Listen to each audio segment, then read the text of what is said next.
השקט שיש בסערה.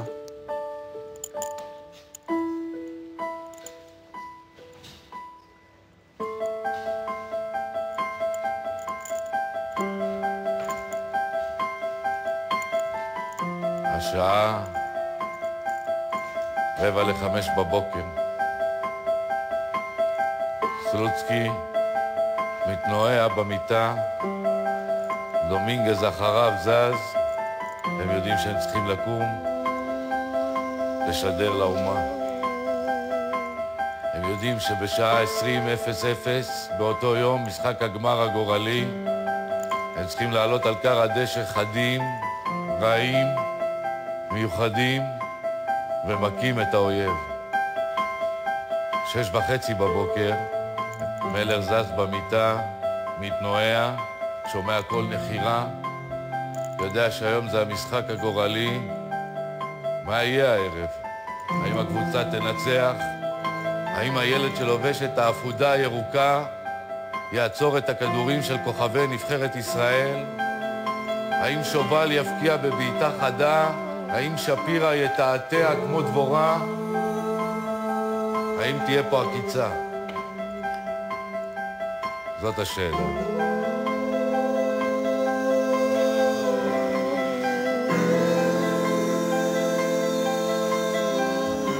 ויש תפילה, כן, אין ספק שיש תפילה. האם ננצח? האם נפקיע גול? והקפטן על הפסנתר פוצח במחול. קשתי עם הכדור. מוצא את דור דניאל הקפטן. דור מרים את הראש, מסתכל, דומינגז מחכה לו מקדימה.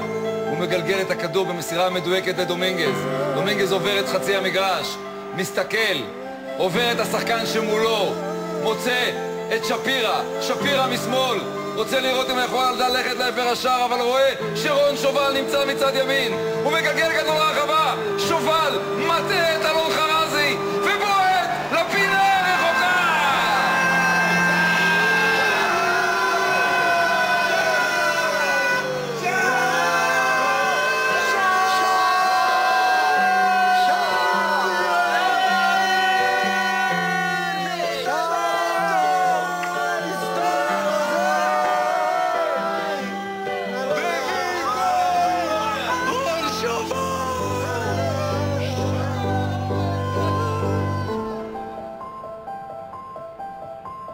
שעה 19:30 בערב.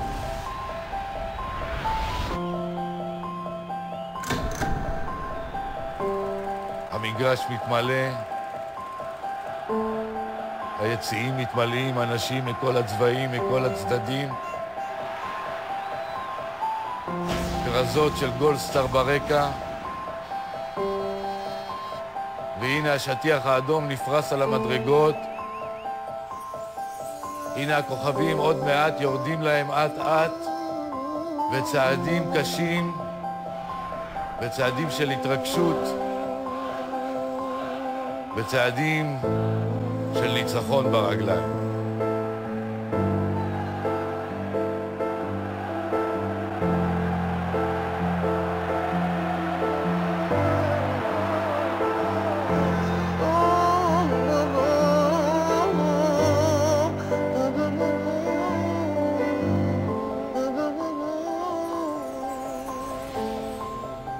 אנחנו מנצחים היום. זה ברור שאנחנו מנצחים היום.